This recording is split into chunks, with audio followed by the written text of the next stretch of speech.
그래서 우리 하나님의 소중한 박수를 부탁드리겠습니다. 고맙습니다.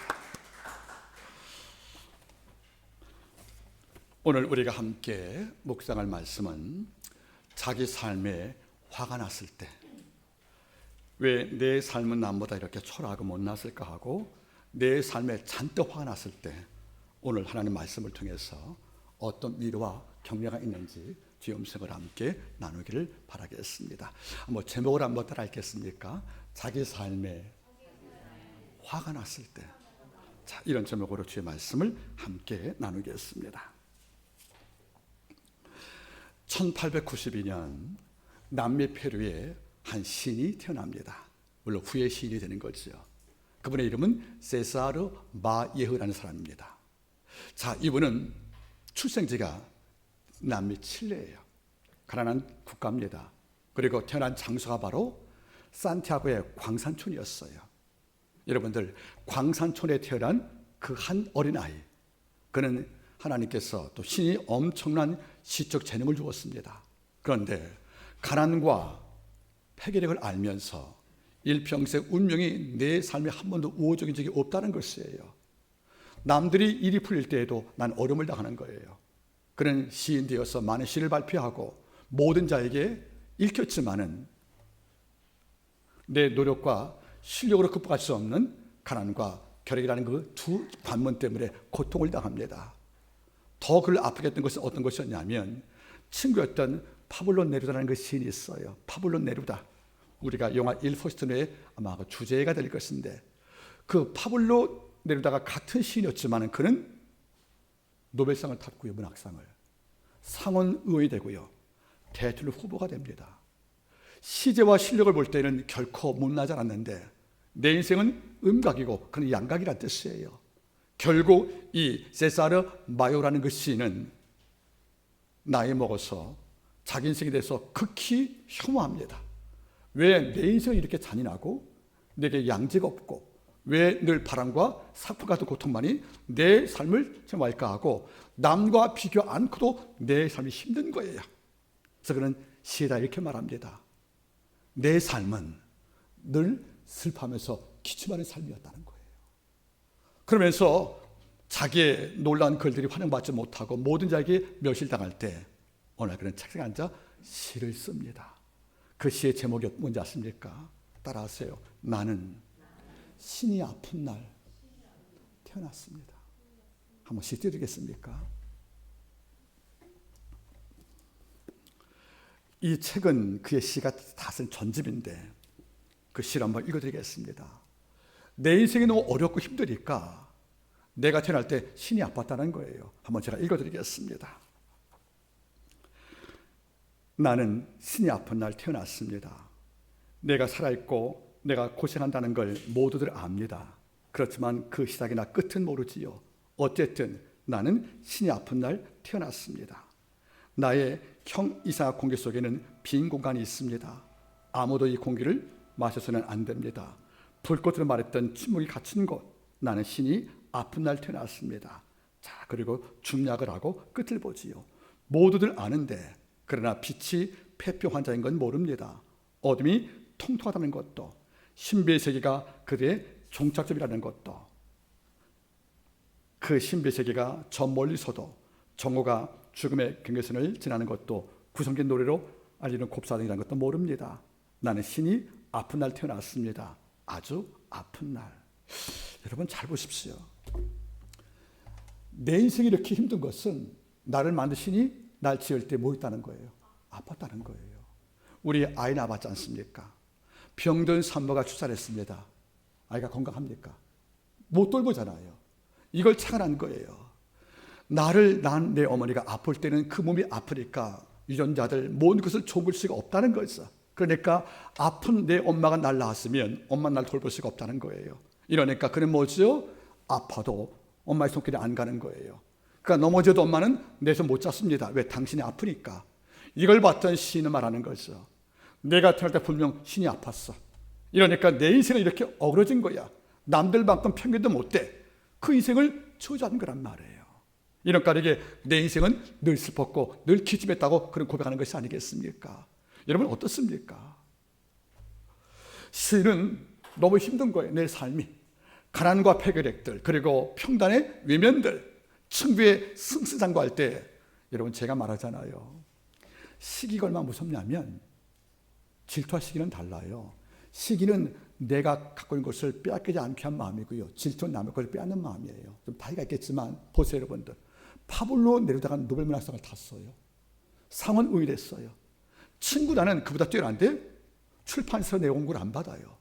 이럴 때 그런 말 했답니다. 따라하세요. 나는 친구가 승리할 때마다 조금씩 죽어간다. 친구가 승리할 때마다 내가 죽어간다는 거예요. 너무도 힘드니까. 그 승리와 내 실패가 반복되니까. 그는 말하는 거죠. 내가 무너진 인생을 사는 것에 대해서 내 능력을 평가하자는 그런 것이에요. 그래서 누구한테 책임을 전가합니까? 신에게. 당신이 안 아픈 날 낳았으면, 내가 태어났으면 나도 파울로 내다 못지않게 이 땅에서 환영을 받는 가끔한 시일이 될 텐데 왜 하필 당신이 아픈 날 낳게 해서 내가 이 모양이 됐습니까? 하는 것이 신의 한테란 뜻이에요. 공감 가지요. 그런데 그만의 이야기가 아니에요. 우리도 살면서 괴롭잖아요. 내가 노력 안 한 거 아니거든요. 내가 능력 없는 게 아니잖아요. 여러분이 이 땅을 살 때 출연도 하지 않았습니까? 했지 않습니까? 이런데 늘 그 자리에서 동동 뛰고 있단 말이에요. 그러면 인맥이 좋고 또 근맥이 있음을 통해서 태어날 때부터 미래가 보장된 이런 아이와 내 노력을 비교할 때 그는 이미 같은 경제도 그는 멀리서 뛰는 건 아니에요. 한번 여쭤보지요. 우리 훈아 결혼한 지 꽤 됐지? 자기 집으로 집 아직 없잖아, 그지? 나도 없거든. 그런데 만약에 내 부모님이 있는 분이 있어. 태어나니까 2살 때부터 내 이름으로 집이 하나 등록이 돼 있어. 우리 결혼 후에 집 하나 참여할 때 얼마나 걸려요? 20년? 쉽지 않잖아요, 그죠? 이미 그들은 멀리 가 있는 거예요. 같이 경주해도. 이걸 볼 때 그는 말하는 거죠. 참 불공평해 하면서 하는 말이 뭐죠? 그 이유는 내 능력 없어서가 아니야. 신이 아픈 날 내가 태어났기 때문에. 전 이 시를 볼 때마다 마음이 참으로 메어질 때가 있다는 것이요. 문제는 그런 한탄과 비탄이 아마 세사르 마요라는 시로 끝난 것이겠습니까? 우리도 말하는 거죠. 나도 신이 아픈 날 태어난 거 아니겠습니까? 우리도 신이 아픈 날 태어났다는 말할 수밖에 없을 만큼 우리가 힘들지 않겠다는 것이에요. 여러분 어떻습니까? 지금 일이 안 되어서 애쓰고 수고하나 남보다 앞서지 못하고 늘 위기를 느낄 만큼 삶에 곤고해서 가끔 일어나지 않습니까? 하나님 정말 저에게 당신의 능력이 있는 거 맞습니까? 우리 주께서 당신의 보혈로 산 나를 당신 백성으로 지금도 도와주시고 함께하는 것이 맞습니까? 혹시 하나님 아버지요, 나 이젠 거 아닙니까? 이럴 때가 있단 말이에요. 사람은 민감해요. 조금만 무엇이 안 되면 일을 바깥에서 찾는 거예요. 누구 때문에. 결국 이것도 안 되면 마지막에 누구한테 갑니까? 신이 아파서 날 만든 거예요. 아플 때. 내 틀림없어. 이러고 싶어야 내가 위로받거든요. 그런데 다시 말하잖아요. 가끔 우리도 이런 말 하고 싶을 때가 있는 거예요. 나도 그분처럼 신이 아픈 날 태어났기 때문에 내 인생이 이렇게 안 풀리는 거야. 같은 애쓰고 수고해도 내 삶에 열매가 없는 거야. 이럴 때가 종종 있다는 것이 아니겠습니까? 그런데 하나 모르는 게 있는 거예요. 여러분 제가 말했지요. 나스의 수수께끼 그 소설 가운데서 나는 고양이로 소이다. 그 책을 볼 때 나오는 말이 나와요. 고양이가 하는 말이죠, 여러분들. 인간들에게 내 곁에 있는 모든 사람들이 다 평안해 보여도 가까이 나가 그 심장을 두드리면 그 속에서 슬픈 소리가 나더라. 여러분들 그렇게 보일 따름이에요. 다 좋아 보일 따름이에요. 나만 힘들어 보이고 나만 어려워 보일 따름이지. 여러분 살아보실래요? 핑계 없는 무덤이 없듯이 사연 없는 인생이 없는 거예요. 여러분 돌아보세요. 평소에는 내 고통 이야기 안 하거든요. 다 나보다 잘된 것만 같아요, 상대방은. 이런데 깊이 한번 해보시겠습니까? 어느 순간 빗장 풀리면 속 얘기 다 합니다. 그러면 내가 애써 몰랐던 고통을 그도 살고 있다는 것이에요. 여러분 착각하시면 안 됩니다. 왜 나만 유독 이렇게 가혹한 인생을 살까? 왜 나만 이렇게 특별하게 어려움을 당할까? 니들이 과연 내 고통을 알아? 이렇게 말하지 말라는 것이에요. 누구나 여러분들 가슴에 담고는 자기만의 고통이 있다는 거예요. 다만 말로 표현을 못할 따름이라는 거 아니겠습니까? 이런 까닭에 오늘날 우리가 나는 신이 아픈 날 태어났어. 원고의 글을 쓰면서 그래서 창세기 강의를 마쳤는데, 원고를 창세기 전부를 마쳤는데, 이게 서로에 쓴 글이에요. 이 창세 누가 이겨야 되는 것인가? 내가 신이 앞으로 태어나서 내 인생의 실패와 패배로 점철된 것을 원망하는 이런 자를 위해서 이 책을 바친다고 제가 글을 썼습니다. 여러분 어떻습니까? 혹 여러분도 혹 마음속에 나는 신이 아픈 날 태어났어, 이래서 나는 남보다 이렇게 초라하게 사는 거야, 이런 인생을 말하고 있다면 하나 잊지 마세요. 절망과 어려움이 왔을 경우에 태도가 두 가지입니다. 첫째는 뭐죠, 여러분들? 고통과 절망을 당할 때 나는 신이 아픈 날 태어났어, 이래 말하면서 자기 삶에 따라가겠습니까? 사그라지다. 여러분, 사그라지다가 뭘까요?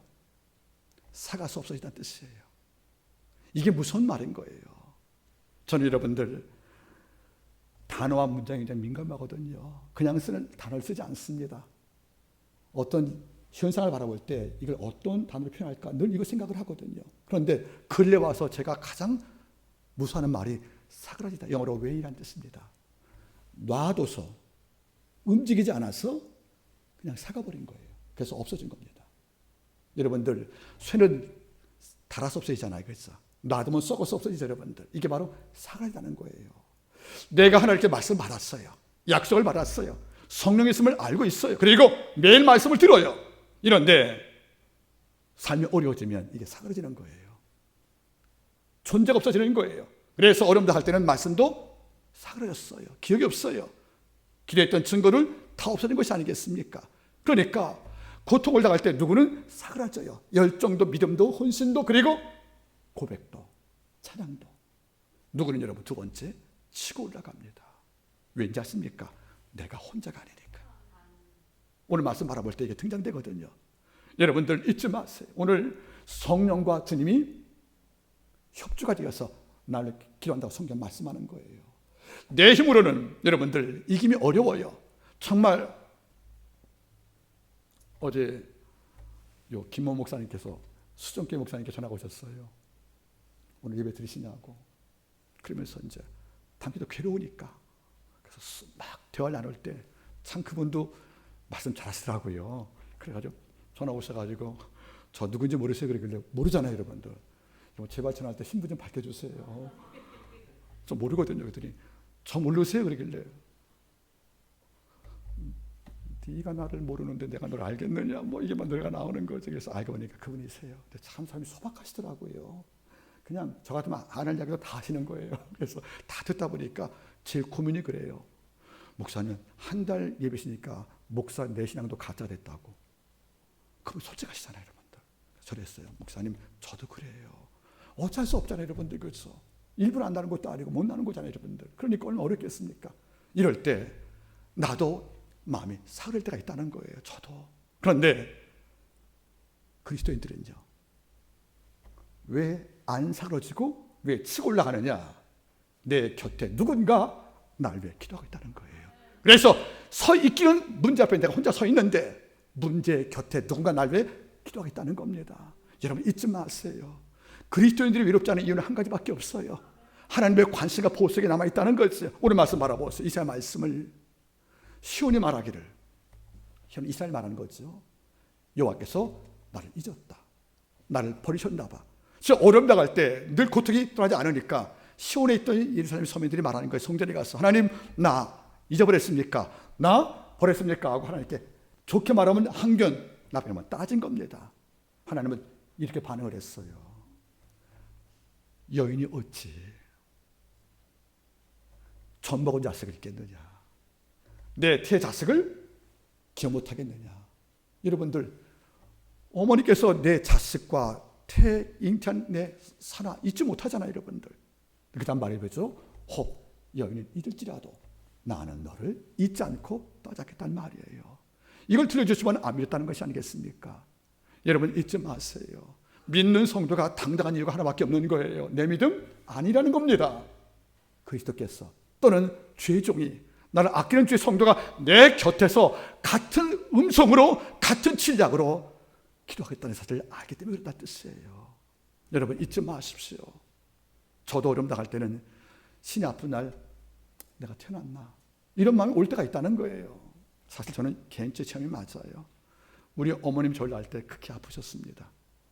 전 퇴원한 지 2주 만에 여러분들 그 천지백일염 100 뭐죠? 100일에 이게 걸린 거예요. 그러니까 늘 기침을 하는 거예요, 어릴 때. 근데 어린 꼬막 뭐라고 필토했대요, 여러분들. 가래 같은 게 나왔대요. 그 어린 그 한 달도 안 된 아이가. 그 아버님은 또 이럴 땐 결단에 빨래 갖다 버리라고 그랬대요. 그 결단인가 우리 아버님 아마 딸이 이렇게 문 밖에 놨대요, 저를요. 얘 못 살린다고. 그 뒤로 제가 살았고요.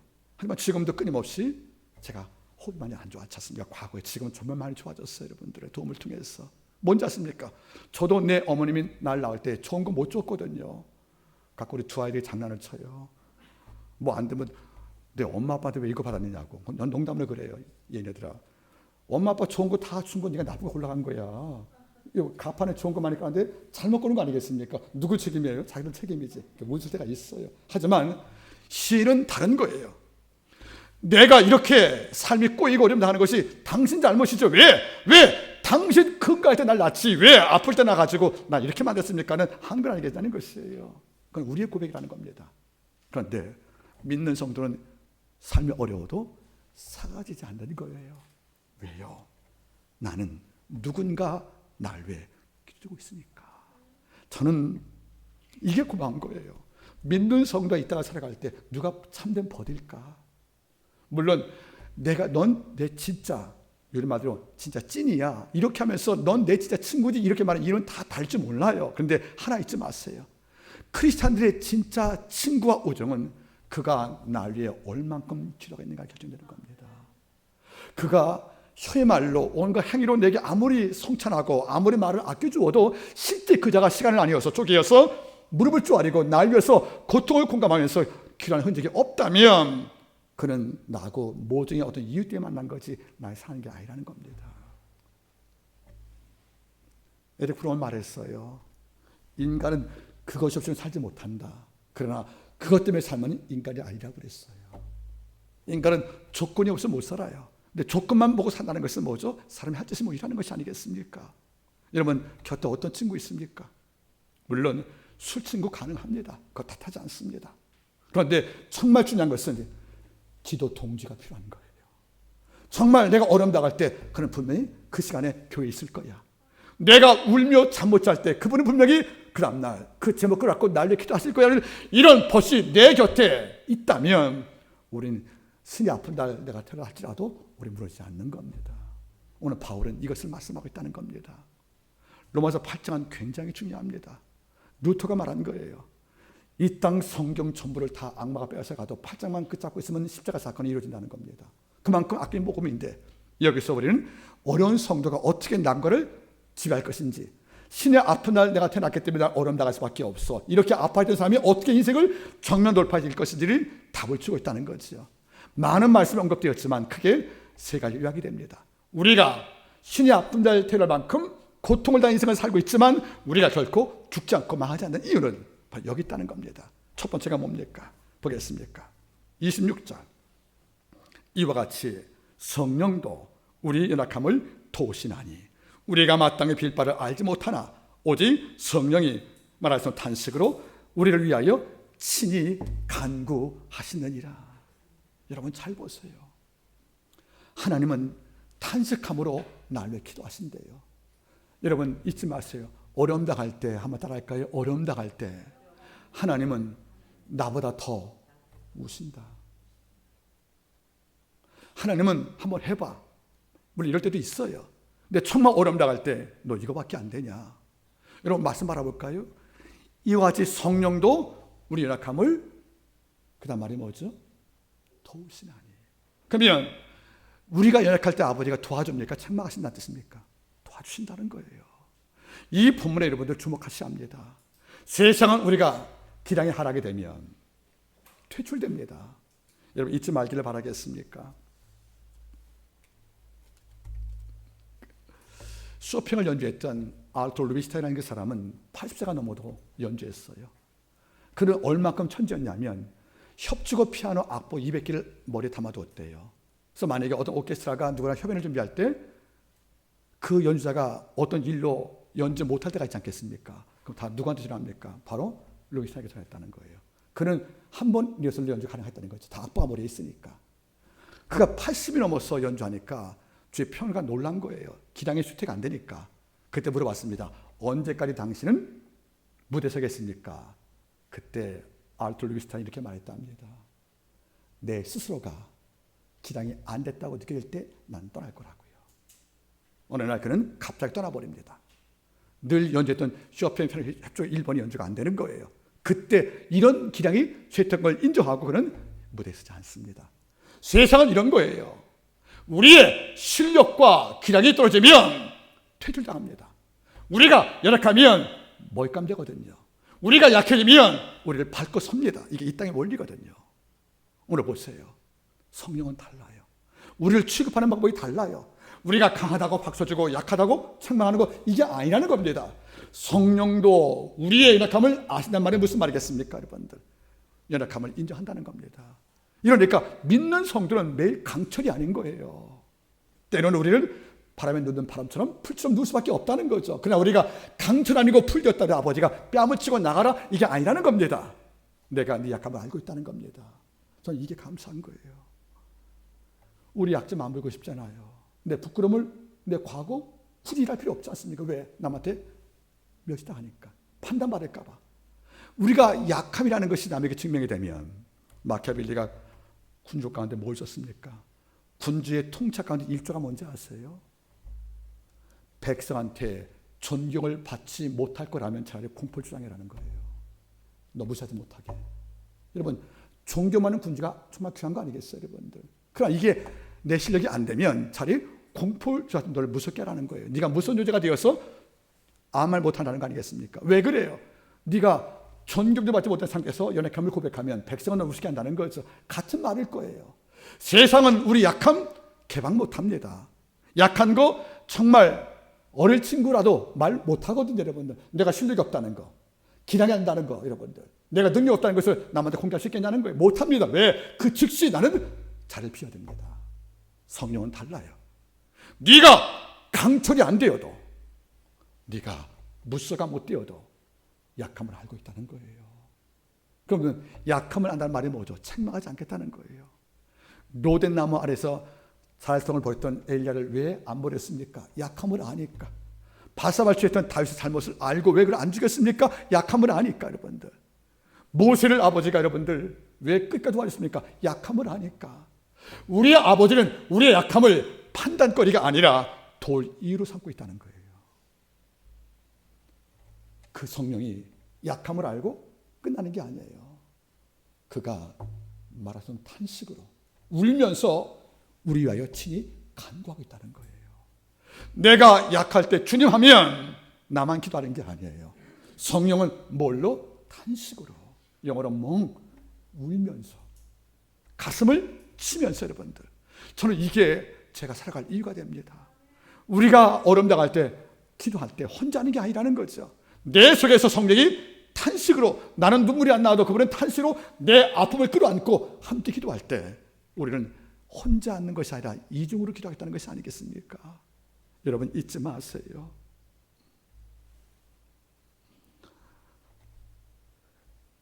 내 인생을 언제 펴? 우리 모릅니다. 그것이 우리가 인생을 포기할 이유가 되면 이건 불행 아니겠습니까? 그럼 우리는 미래를 몰라요. 하지만 하나 아는 게 있습니다. 불안한 미래와 불안한 내일을 아파하고 새로 잠도 못 자는 우리가 기도할 때 하나님은 옆에 동석해 주시고 함께 기도하시면서 하나님께서 이렇게 말씀하는 거죠. 내가 너와 함께 기도해 주마. 그보다 귀한 게 없잖아요, 여러분들.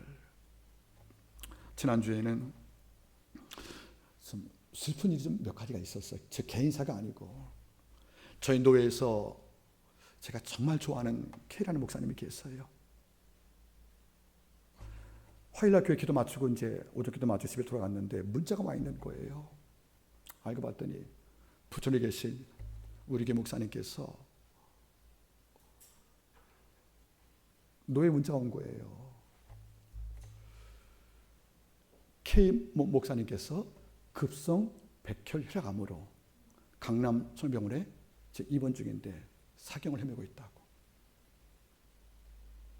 그분은 노예 가면 저를 안아주세요. 저보다 이제 연장자이신데 그 사람 훌륭하세요. 머리는 하얗죠. 저보다 제가 위신데 그분은 노예에서 논쟁 벌임 제가 듣고 있거든요. 막 나가서 의견 발표하지 않습니까? 근데 한 번도 거짓 말한 적이 없어요. 그렇게 귀하신 분이세요. 이쪽에서 인터 오게 하시면서 큰 빚을 졌고 이걸 갚지 못해서 당신의 온갖 숨을 다하시면서 귀를 지키려고 했지만 귀는 쪼개졌고 그 고통 속에서 어려움 당하다가 이제 좀 필요 마음 먹으셨는데 혈액 골쌈이 온 거예요. 전화를 드렸어요. 사모님께 받으시더라고요. 그런데 어제 김근호 목사 통화할 때 알았지만 당시도 통화할 때 통화를 못했대요. 대화를 못하시니까. 근데 그분이 바꿔달라 하시자는 거죠. 힘드신데. 그래서 받으신 거예요. 그러니까 고맙죠, 여러분들. 아마 전화가 많이 왔던가 봐요. 그런데 또 아우 목사님이라고도 바라주신 분들이 첫 마디가 뭔지 아세요? 김 목사님, 나 너무 아프다 이러는 거예요. 내가 성도한테 믿음을 설교했는데 지금 난 믿음이 없어 이러시는 거예요. 그래서 제가 한마디 했어요. 사랑합니다. 기도할게요. 한번 와 그러시더라고요. 여러분 잘 보실래요? 일평생 목회한 분도 어려움 당하고 죽음을 앞두니까 이게 연약해 지는 거예요. 그걸 믿음 없다 욕할 수 있겠습니까? 그 입장 되면 제가 말했어요. 어떤 공동체에서 최상위권자가 되어서 무엇을 결정할 위치가 못 되본 사람들은 어떤 결정할 때 쉽게 말하면 안 된다는 뜻이에요. 그러니까 이분은 지금 교회 모든 결정을 당신이 하는 거 아니겠습니까? 그러니까 어려우신 거예요. 교회를 그만둬야 되나? 후임 목사 모셔야 될 것인가? 이게 있는 거죠. 결정을 낼 필요가 있지 않습니까? 근데 성도는 말하는 거죠. 왜 빨리 결정하지 않느냐, 그분한테. 그러니까 당신 너무 힘든 거예요. 그러니까 사모님께서 여러분들 옆에 그렇게 목사 들리더라고요, 여러분들. 누구나 위기 전까지는 다 강자인 거예요. 다 강철이에요. 이런데 그 위기가 내게 닥치면 옛날 내가 없는 거예요. 그 연약하면서 우리 떨고 있는 것이 무서운 것이 아니겠습니까? 이럴 때 하나님 말씀하는 거죠. 너 이거밖에 안 되냐? 그게 아니라는 겁니다. 내가 연약함을 알고 있다. 헬라어로 기노스코예요. 나도 경험했다는 거예요. 나도 경험해서 안다는 거예요. 이러니까 그런 너를 내가 방치 않고 내가 탄식으로 기도하나 그 얼마나 아플까 얼마나 힘들까 하고 이런 마음을 끌어안고 우는 것이 아니겠냐는 거예요. 여러분 성령께서 날려 울고 기도하시는데 무엇이 여러분들 염려가 되겠습니까? 그게 우리가 견딜 이유 그리고 버틸 이유 그리고 치고 올라갈 이유로 충분하지 않습니까? 여러분들 잊지 마세요. 어려움 당할 때 하나님 이를 부르시기 바랍니다. 그 순간 성령은 탄식으로 기도하는 것이 작동한다는 거예요. 그래서 엔진이 모터가 작동하듯 성령 끊임없이 일하심을 통해서 우리가 절망에 삼키지 않도록 제가 지난주 설교할 때 쓴 표현이 두 가지가 있었어요. 한 번은 강의할 때 썼구나. 하나님 왜 제 인생은 몇 번 안 입어도 보풀 나는 산티 옷과 똑같느냐고. 싼 옷을 몇 번 입으면 뭐가 생겨요? 보풀 생기잖아요. 살 때는 몰랐어요. 내 인생이 어려움 당할 때 그 마음 들어요. 야, 몇 번 안 입어도 목 드러나고 보풀이 나는 산티 같은 인생이 내가 사네. 이럴 때가 종종 있어요, 여러분들. 우리의 마음속에. 또 하나는 뭐죠? 믿음이 또 생겼는데 살짝만 써도 쉽게 부서지는 가을 서리 같이 우리가 쉽게 망가지거든요. 이럴 때가 있단 말이에요. 우리 아버지가 처음부터 너는 약하면 안 돼. 이럴 뿐이 아니라는 거예요. 모세가 사망한 다음에 여호수아가 그들을 이었잖아요. 그때 모세 같은 위대한 정도 40년 고통을 당했는데 나 같은 선비가 뭘 할 수 있겠어는 여호수아의 그 안타까움을 알고 제가 뭐 했습니까? 내가 모세와 함께하듯 너 함께하여 네 살아날 동안 너희 너 이길 자가 없다고 말씀하잖아요. 그게 아버지 위로시거든요. 약함을 떨 때 아버지가 이거밖에 안 돼 하고 책망한 분이 아니라는 겁니다. 하나님은 성령을 통해서 얘야 그가 아프단다. 같이 울며 기도하자. 이런 분이기 때문에 우리 마음에 기쁨이 있는 것이 아니겠습니까? 이걸 여러분들 치고 올라가시기를 바라겠습니다. 두 번째 어떤 고백을 남겨주었습니까? 8장 32절 자기 아들을 아끼지 아니하시고 자기 아들 예수지요. 예수 그리스도를 아끼지 않고 우리 모든 사람을 위하여 내어준 그 하나님이 어찌 그 아들과 함께 모든 것을 우리에게 은사 즉 카리스 선물로 주지 않겠느냐. 여러분 잘 그래요. 우리가 자식을 낳아봤어요. 부모가 자식을 못할 게 없다 여러분들. 내 살도 띄워줍니다. 어쩌면 자식이 아프면 그가 생명 연장을 위해서 만약에 드라마 호텔 테마처럼 부모의 수명을 띄워서 자식을 주겠다는 말도 할 수 있을 거 아니겠습니까? 여러분 저도 마찬가지예요. 성도라면 제가 좀 기도 한번 해볼지 모르겠지만 내 부모라면, 부모가 여러분들 경각을 헤맨다면, 만약 그런 섭리가 있다고 치면 내 10년 부모를 이렇게 뛰어들면 우리 없겠냐는 거 다 있습니다. 자식들은. 부모도 마찬가지인 거예요. 내 아이가 아픈다 할 때만 하나님께서 그런 일 없겠지만 네 목숨 10년 자식가 뛰어지면 너 할래? 합니다. 안 해요? 하죠, 여러분들. 그게 우리 부모 마음인 거예요, 여러분들. 자식 때문에 못할 게 없는 것이 뭡니까, 여러분들? 부모거든요. 근데 보세요, 여러분들. 예수께서 하나님의 아들이셨어요. 그분을 내어주었대요. 왜? 속죄 제물로. 누구 때문에? 죄인의 구속을 위해서. 그러면 십자가에 돌아가실 때 하늘이 어두웠거든요. 하나님이 참 못 보신 거예요. 힘드셔서. 그러면 인류의 구속을 위해서 하나님을 끝까지 반역할 인간을 위해서 하나님께서 그를 살리려고 예수를 보내서 십자가에 내어주셨는데 이걸 자식을 주었던 아버지가 다 준 것입니다. 네, 자식을 주었으니까 다 준 거 아니겠습니까? 그런 분이 우리가 어려움 당할 때 아낄 게 뭐가 있겠냐는 거예요. 그 아들과 함께 모든 것을 은사, 카리스, 선물로 주지 않겠느냐. 하나님은 때를 따라 돕는 은혜 주 하나님이신 거예요. 슬플 때는 더 큰 기쁨으로 채워줍니다. 비틀거리면 아버지가 함께 걸어줍니다. 넘어지면 아버지가 안아서 보여주십니다. 다시 말하면 하나님께서는 우리에게 뭘 주시는 분이십니까? 이거예요. 모든 것을 선물로 주겠다는 거예요. 구하면. 야고보 장로 뭐라 했습니까? 너희가 얻지 못하면 구하지 않으며 구해도 받지 못하는 것은 네가 정욕으로 잘못 구했다. 그러니까 욕심이 아닌 기도라면 아버지가 그럴 리가 없다는 거예요. 여러분, 기도를 잃어버린 성도보다 불행한 게 없어요. 하늘 보기를 포기한 것이니까. 여러분 잊지 마세요. 하나님은 지금도 말씀하는 거죠. 얘야, 너 내가 버리지 않았어. 너 어려움 당할 때 나 누가 갖고 춤을 쉬지 않아. 내가 널 위해 내 아들 예수 보내주었거든. 십자가 죽게 했거든. 그러면 아들까지 아끼지 않고, 즉 무슨 말이야, 갈등을 줬다는 거예요. 이 아까운 내 새끼 어떻게 죽이냐고. 이게 아니거든요, 여러분들. 여러분 어때요? 자식 아끼는 부모는 딸님이 사오주는 거 아깝잖아요. 내 딸이 낫다고 생각하니까. 또 이쪽은요, 저런 여인에게 내 아들 주겠다고 서로 아까운 것이 아니겠어요. 그런데 보세요, 아깝다는 것이 말이겠습니까? 주기 싫다는 것도 있다는 거란 말이에요. 이런데 아버지가 주님 보내실 경우에 아깝다고요? 없다는 말이죠. 아낌없이, 즉 아까워지 않고 기꺼이 주었다는 겁니다. 우리는 사랑이 크기 때문에. 그래서 신학자 존 칼빈이 말하는 거예요.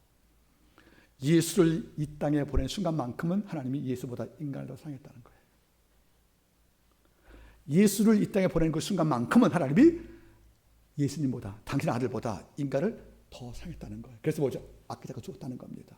그래서 주었다는 거죠. 그런 분이 뭘 아끼냐는 거예요. 뭘 웅크리고 못 주겠다는 것이겠습니까, 여러분들? 모든 것을 우리에게 은사로 주지 않겠느냐. 때로는 넘치는 평강을, 때로는 물건을, 그리고 건강을, 희망을, 그리고 주가 제일 좋아하시는 보호하심을 준다는 겁니다.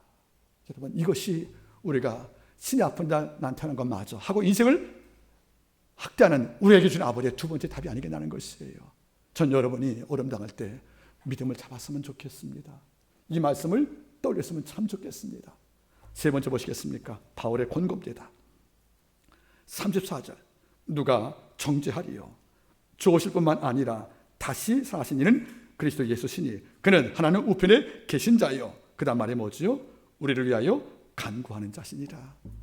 부활한 예수는 인간의 죄를 청산시켰어요. 사망을 피하셨습니다. 그리고 이제는 왕 되신 거예요. 왕 되었으면 이제는 성전 받아야지요. 이런데 구원을 이루시고 부활한 예수께서 사셔서 하나님 보좌 앞에 계셔서 심판자의 씨를 찾았지만 이걸로 끝나지 않고 지금도 우리 위해서 친히 기도하고 있다는 겁니다.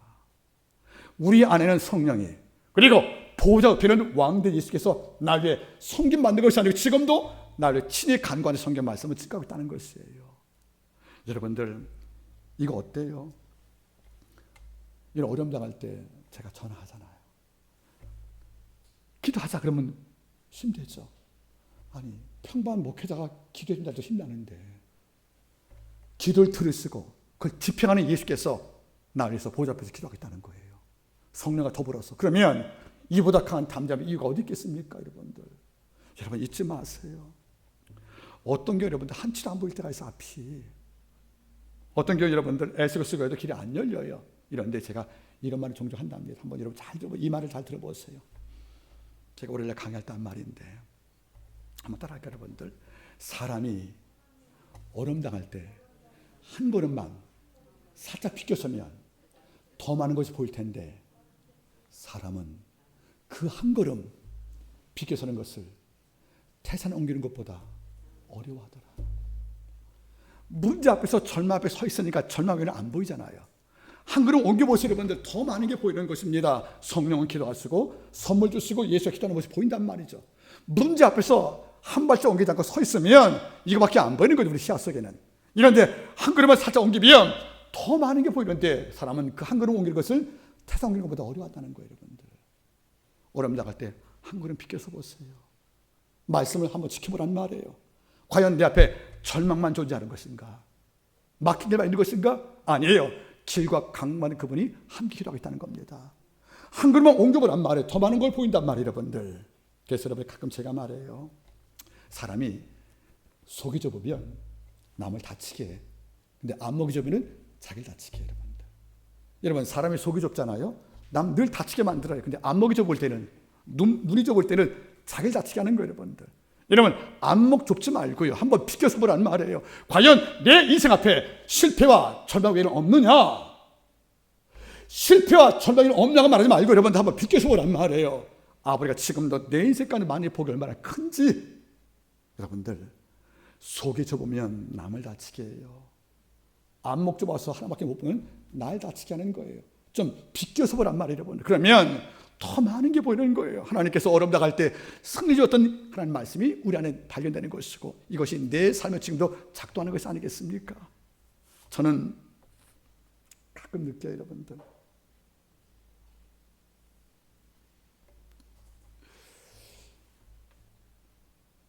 사람을 대할 때 여러분들, 사람이 자기를 너무 잘 알잖아요. 자기한테 실망해서 좀 주저앉아요. 그런데 자기를 너무 모르면 오만해서 주저앉는 거예요, 여러분들. 그렇죠? 이거 다 묶어보실래요, 여러분들? 어려움 당할 때 온갖 생각 다 들잖아요. 이런데 하나 놓지 말라는 겁니다. 우리 혼자 아니라는 겁니다. 성령은 날 위해서 연약함을 짐당할 그 탄식 기도가 내 속에서 울며 기도하는 것이고요. 하나님은 그런 자에게 선물 주려고 선물 보따리 메고 우리 기도의 발을 가시려고 지금도 준비하는 것이고요. 보좌 앞에 예수는 지금도 나를 기도하겠다는 겁니다. 그러니까 내가 기도하면 주님과 성령이 기도하는 삼겹줄 신앙이 완성된 것이 아니겠습니까? 잊지 마세요. 한 시인은 고백했습니다. 내 인생이 이렇게 어그러지고 이렇게 실패하는 반복한 이유는 신이 아픈 날 내가 태어나서 그래. 다 그렇게 말해도 우리는 이렇게 말하십시오. 가끔 나도 신이 아픈 날 내가 태어나서 이렇게 어려운 것인가 이런 유혹이 올 때가 있겠지만 우리는 한 그릇 비켜서 다른 걸 바라봅니다. 바로 로마서 8장에 우리 시선을 옮깁니다. 여기서 하나님께서 우리한테 세 가지 말씀하는 겁니다. 이와 같이 성령도 우리의 감을 아시나니 우리가 마땅히 빌 바를 알지 못하나 기도가 안 되는 거예요. 그러나 성령이 말할 탄식으로 우리 위하여 친히 간구하고 있다. 그리고 한 걸음 옮겨보고 나면 선물을 주며 그분의 능력이 보일 것이다. 그리고 예수께서 보좌 앞에서 나 위해 간구하고 있다. 이것이 우리에게 발견될 것입니다. 이번 주간도 예측부터 어려움들과 정말 아까 말씀한 대로 살짝만 스쳐도 쉽게 부서진 가을소리 같이 우리가 흔들리겠지만 그러나 아버지가 혼내고 책망하지 않습니다. 주는 말씀하는 거죠, 여러분들. 내가 기도해주마. 여러분들 말씀을 맺기를 원합니다. 그 누구한테 기도해줄 자가 되길 바랍니다. 그래야 누군가 나를 위해 말이 마음에 감동이 될 거예요. 단 한 번도 누구의 집을 끌어안고 물어본 적이 없는 자들, 아직 신앙 모르는 자와 같다고 말해도 큰 오해가 없으라 생각합니다. 이번 주간에 로마서 8장 말씀 묵상하시면서 내 삶에 진짜 화가 났을 때, 내가 왜 이렇게밖에 안 되고 내 인생에 화가 났을 때 오늘 말씀을 통하여 아직도 충분히 남아있는 하나님의 시간표를 기억하시면서 내 삶의 희망을 갖기를 주 이름으로 축복합니다. 기도하겠습니다. 하나님 아버지, 부족한 종도 가끔 제 삶에 화가 납니다. 나도 그 시인처럼 신이 아픈 날 내가 태어났지 않은 그 탄식을 할 수밖에 없음을 종종 고백합니다. 하오나 주여 한 걸음 비켜서겠습니다. 더 많은 걸 보겠습니다. 그리고 나를 위해 기도하시는 성령과 우리 주님과 선물 준비하시고 내 모든 부족을 채우시는 하나님의 권능에 주목을 할 것입니다.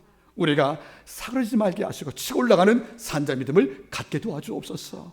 어떤 게 오든지 교회가 성도 곁에 있고 주종이 있고 주님이 계신 것을 우리 성도가 잊지 않고 이 낮과 역경 속에서 충분히 승리할 것을 주님께 의탁드리며 모든 말씀을 예수님의 이름으로 기도드리옵나이다.